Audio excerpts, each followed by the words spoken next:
ans et j'ai une vingtaine d'années d'expérience dans la direction d'office de tourisme. J'ai enchaîné les Côtes d'Armor en 2001, à Saint-Quay-Portrieux. Vous verrez, je suis un homme qui va souvent du côté de la mer. Donc j'ai fait les Côtes d'Armor pendant une dizaine d'années à Saint-Quay-Portrieux, capitale de la Coquille Saint-Jacques.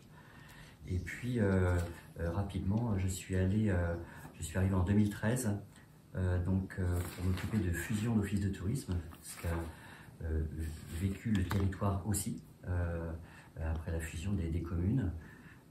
Et je me suis occupé de l'office de tourisme de Golfe du Morbihan, Van Tourisme, donc pendant 10 ans aussi. Et en fait, j'ai souhaité rejoindre une dynamique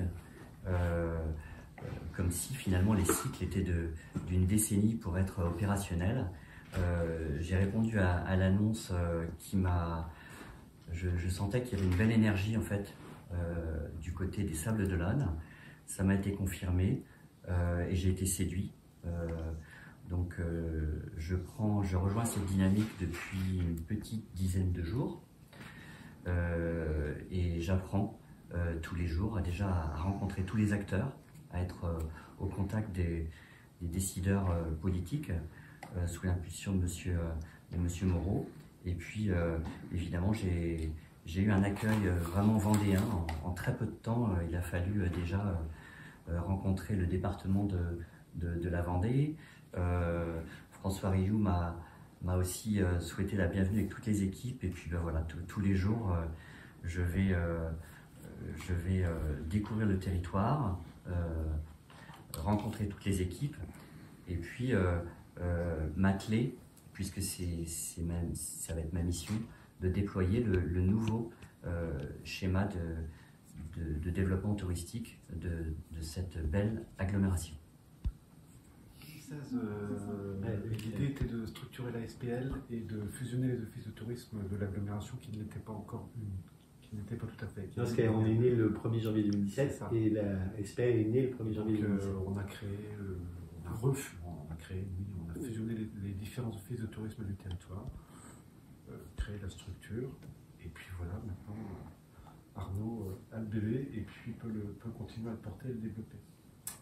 Comme notre président l'évoquait à l'instant, je vais continuer à travailler avec Arnaud sur différentes problématiques, notamment questions d'accueil, de développement du tourisme d'affaires et d'autres sujets connexes, parce que le tourisme ne s'arrête pas, comme on le sait, comme on l'oublie quelquefois, au bain de mer en plein été.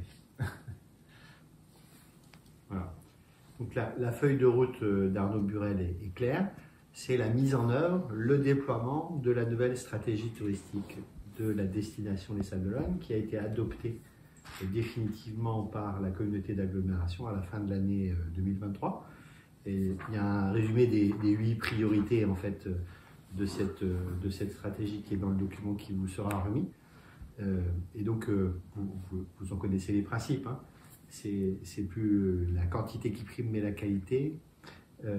C'est le développement hors saison, etc. Bref, je vous renvoie au document et je répondrai à vos questions si vous en avez.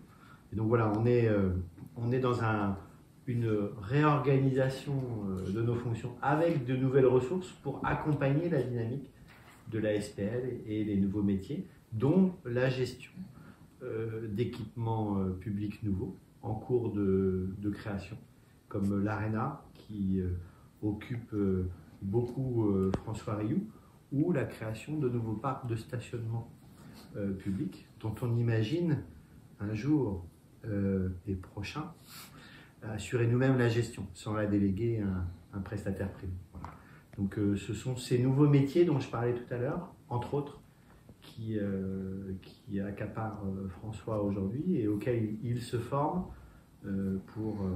pour mieux servir la dynamique de l'agglomération et de la ville des Sables.